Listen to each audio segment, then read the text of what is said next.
बियो बड'लेण्ड इंखं टेलिभिजन दिनैनि रादाबखौ फरायदों आं बिबारि बसुमतारिया। दिनैनि गाहाय रादाबाव दं बिटिसिनि सावस्रि बिफाननि मावफुं सोद्रोमाया खौरांगिरि मेल खुंना कभिडनि प्रट'कल मानिनो बयखौबो खावलायदों। क'क्राझारनि बिब' बिनानाव सानै हिनजावसाखौ जिनाहारि खालामना बुथारदोंमोन। आसामावबो मेट्रिक आरो एचएस जोबथा आनजादखौ केन्सेल खालामनो थाखाय जौसिन बिजिरसालियाव पिटिसन होदों। 10 बोसोरनि गेजेराव आसामाव मुसलमानफोरनि सानखोआ 3 गुन बांदों। हाइकमान्डआ गोसोम दारिया सुबुंखौ एपिएससिनि आफादगिरि खालामा। कर'नानि समाव अनलाइन क्लास खालामनो सोलोंथाइ बिफाना गासैबो फरायसालिखौ बिथोन हरदों। कर'नानि सेथि भेक्सिनानो 98% रैखाथि होगोन बुंदों डक्टर एन.के. एर'राया। दानिया दङ आबुं रादाब।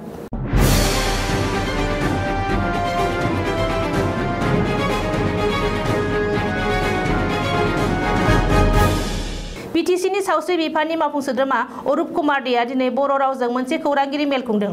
बे खौरांगिरि मेलनि गेजेरजों बिटिसिनि सावस्रि बिफाननि मावफुं सोद्रोमा अरुप कुमार देआ बिटिआरनि साफ्रोमबो सुबुंफोरखौनो सोरखार फोसावनाय कभिडनि प्रट'कल मानिनानै सोलिनायजों लोगोसे कभिड भेक्सिन लानो थाखाय खावलायो।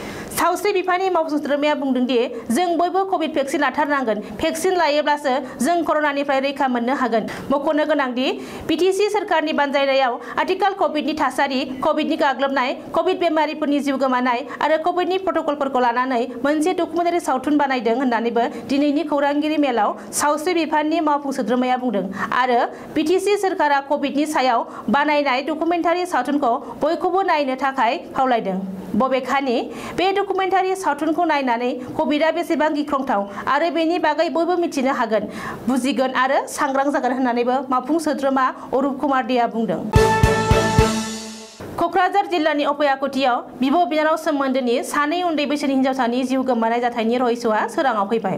अफयाकुटिनि सानै हिनजावसाखौ दुथांफोरा जिनाहारि खालामनानै बुथारदोंमोन आरो बेनि उनाव बे बुथारनाय जाथायखौ जिउ फोजोबना लानायनि महर होदोंमोन। मख'नो गोनांदि अफयाकुटिनि जाथाया मोनसे बुथारनाय जाथाय होनना बिटिआरनि आइजिपि डक्टर एल.आर. बिसयआ खौरांगिरिनि सिगाङाव रोखा फोरमायथिनायजों लोगोसे गिबि मन्त्रि डक्टर हिमन्त बिश्व शर्मायाबो दिनै टुइटाराव टुइट खालामनानै बे जाथायखौ बुथारनाय जाथाय होननानै बुंदों। अफयाकुटिनि गामिनि बिब' बिनानाव सोमोन्दोनि सानै उन्दै हिनजावसाखौ फांसे दंफाङाव आरो दोंसे दुरुंजोंनो गोदोनायाव दौलें लागायना जिउ फोजोबनाय थासारियाव बोखांनो हादोंमोन। नाथाय बे जाथायखौ गिबिनिफ्रायनो बुथारनाय होननानै सन्देह खालामदोंमोन। गिबि मन्थ्रियाबो दुखुथिया हिनजावसानि न'खराव दावबायना बे जाथायखौ बुथारनाय जाथाय नङा बुंनो हाया होनना दाबि खालामदोंमोन आरो गोख्रों नायबिजिरनो बिथोन होदोंमोन। गिबि मन्थ्रिनि बिथोन बादिनो बे जाथायजों लोब्बा लाना नाजिबुल आरी आरो फरिजुल रहमान मुंनि आरोबाव सानै लांसुनियाखौ क'क्राझार पुलिसआ हमनो हायो। बेजों लोगोसे अफयाकुटि जाथायखौ लोब्बा लानानै गासै 7 लांसुनियाफोरखौ पुलिसआ हमो। दुथांफोरखौ सासेनि उनाव सासे हमनायनि उनावनो अफयाकुटि जाथायनि सासपेन्सफोरा सोराङाव फैदों। बबेखानि बे जाथायनि सायाव नायबिजिरनाया दासिमबो सोलिगासिनो दं होननानै पुलिस बिफाना फोसावदों। कभिडनि नेमखान्थिनि गेजेरजों देग्लायनि मेट्रिक आरो एचएस जोबथा आनजादखौ फैगौ 15 जुलाइनि गेजेरावनो खुंनो थाखाय सोलोंथाइ बिफाना फोसावबाय। नाथाय सिबिएसइआ 10 आरो 12 थाखोनि आनजादखौ केन्सेल खालामनाय बादिनो आसाम बर्डनि मेट्रिक आरो एचएस जोबथा आनजादखौबो केन्सेल खालामनांगौ होनना दाबि खालामदों आसामनि फरायसाफोराबो। बेनि थाखाय आसामनि 4 फरायसाफोरा जौसिन बिजिरसालियाव पिटिसन होदों आरो बेनि सायाव फैगौ 17 जुन खालि जौसिन बिजिरसालिया राय होगोन।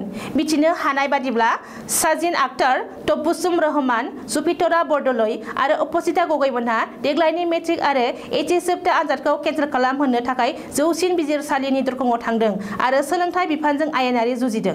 बेजों लोगोसेनो आसाम सोरखारा मेट्रिक आरो एचएस जोबथा आनजाद खुंना फरायसाफोरनि जिउजों गेलेनो नागिरदों होननानै गोख्रों अजद होदों।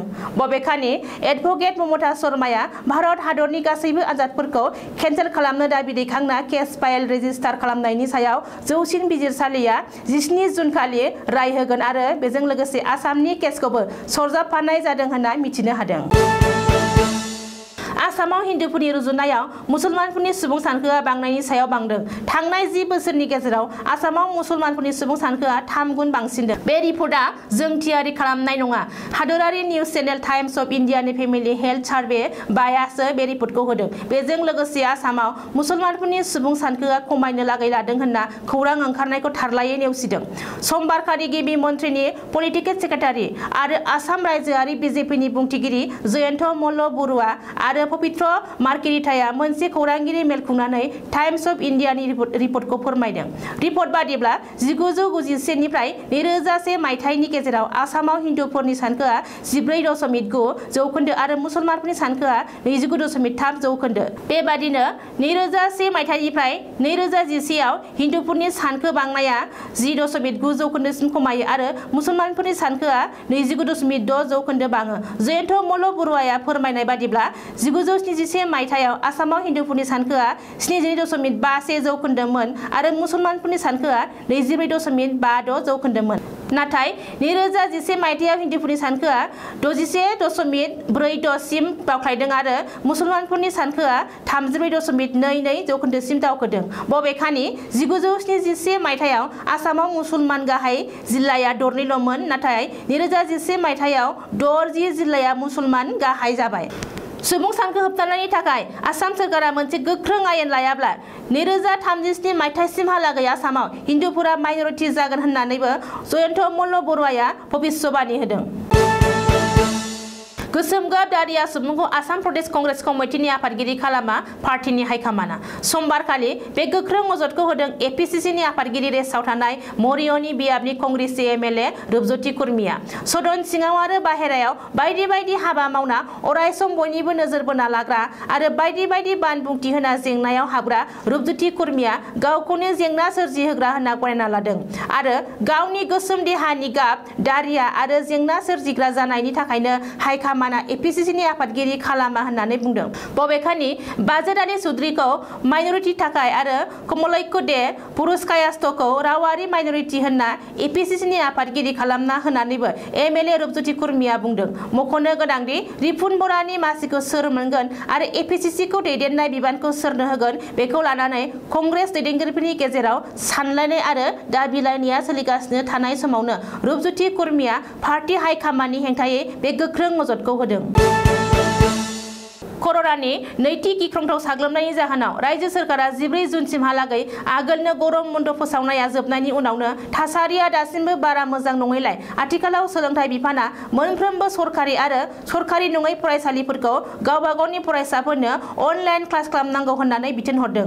बेनि थाखाय गंफ्रोमबो आइएस, डिइइअ, डिआइ आरो बिइइअ मावख'गिरिफोरनो बिथोन हरनानै बुंदों दि गंफ्रोमबो फरायसालिनि फरायसाफोरा जाहाथे नांगौ बादि थोजासे सोलोंथाइखौ लानो हायो बेखौ गोख्रोङै नोजोर होनांगौ।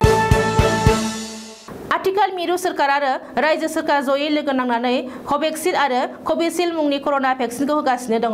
जायफोरा सेथि द'जनि भेक्सिनखौ लाखांनाय नाथाय नैथि द'जनि भेक्सिनखौ लाथ'वाखै बिसोरो आथिखालाव साग्लोबनाय आरो गाग्लोबनायनिफ्राय 98% रैखाथि मोनगोन। बेखायनो आथिखालाव कर'ना भाइरासनि होबथानायनि देहा बिफानारि डाइरेक्टर डक्टर एन.के. एर'राया बयखौबो खावलायदों दि जाहाथे बयबो जायफोरा कर'नानि सेथि आरो नैथि भेक्सिनखौ लाथ'वाखै बिसोरो थाबैनो लानाया गाहाम होननानै गासैखौबो खावलायदों। बे बिथिंखौ नोजोर होनानै आथिखालाव बयबो गावजों गाव सांग्रांथि होलायनांगौ होननानै डक्टर एन.के. एर'राया बुंबावदों। दिनैनि रादाबा एसेनोसै। गोजोन्थों।